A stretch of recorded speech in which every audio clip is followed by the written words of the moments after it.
So something to keep in mind as well, when you are stacking your four layers of fat eighths, you want to just kind of pick a side. I'm going to be cutting from this side over. And so I'm going to be layering all of my pieces to be really the edge right even on this side. This side I'm not worried about. You can see my fat eighth. This one is quite a bit longer by almost an inch than this one. So I'm not worried about that side because that's kind of an off-cut side anyway. What I'm doing is working from this side. So I want to make sure the edges here are as close as possible. And I will obviously be squaring those up before I cut to some degree, but and then notice again this piece. Oh, whoops, that's actually upside down. This piece is shorter again. This was actually the longer one. So one thing to know about fat eighths is when you purchase fat eighths, it really depends on the yardage that the fat eighth is coming from, depends on who's cutting it.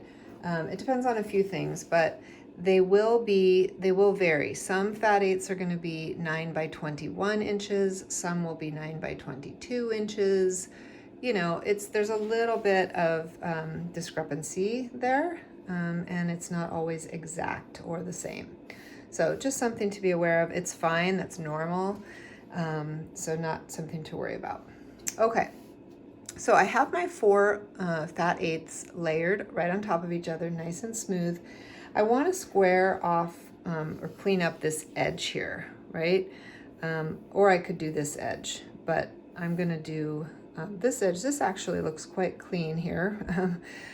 So I could just use that if I wanted, but just to be on the safe side, I would like to clean it up. So what I want to do is I'm going to just put the whole stack of four over, just enough over this line, this measuring line here, okay?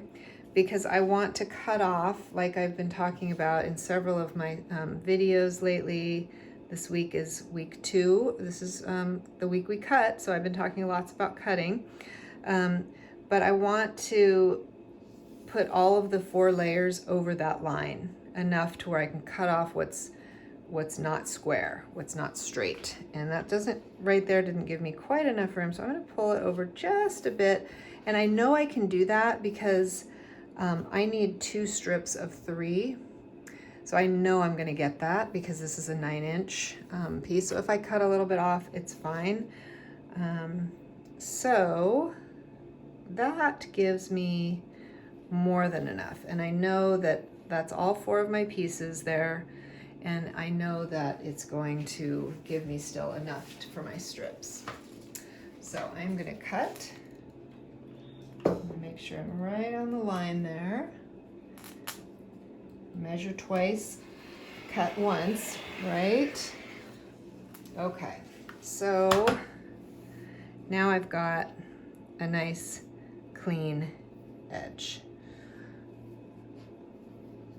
Actually, that's not that clean, this one. I don't know, I must have moved my my rotary cutter a little bit. I'm at a funny angle.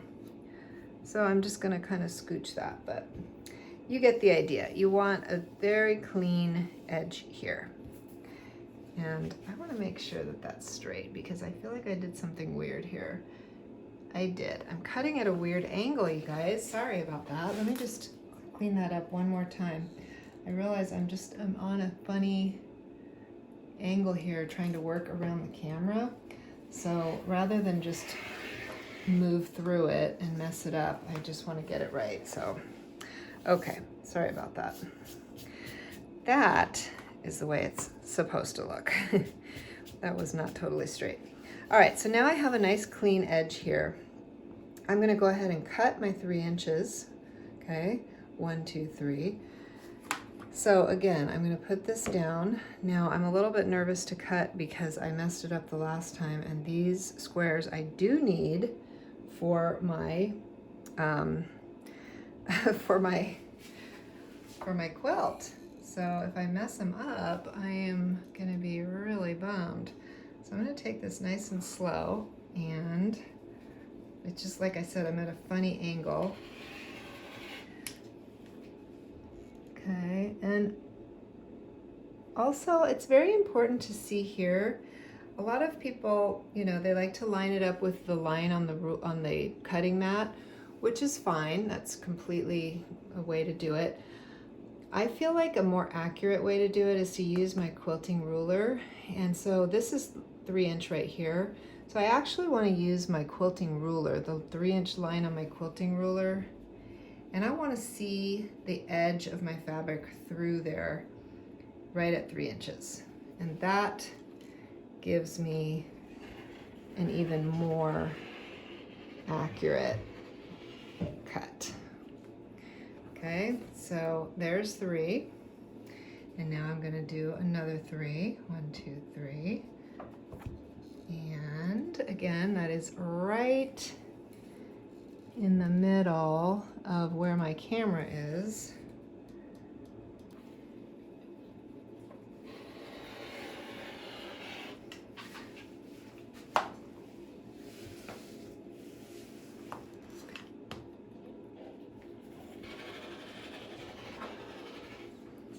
All right, so now I've got 2 strips of 3 inches. This strip is about 3 inches, but I'm going to cut this down to 2 1/2.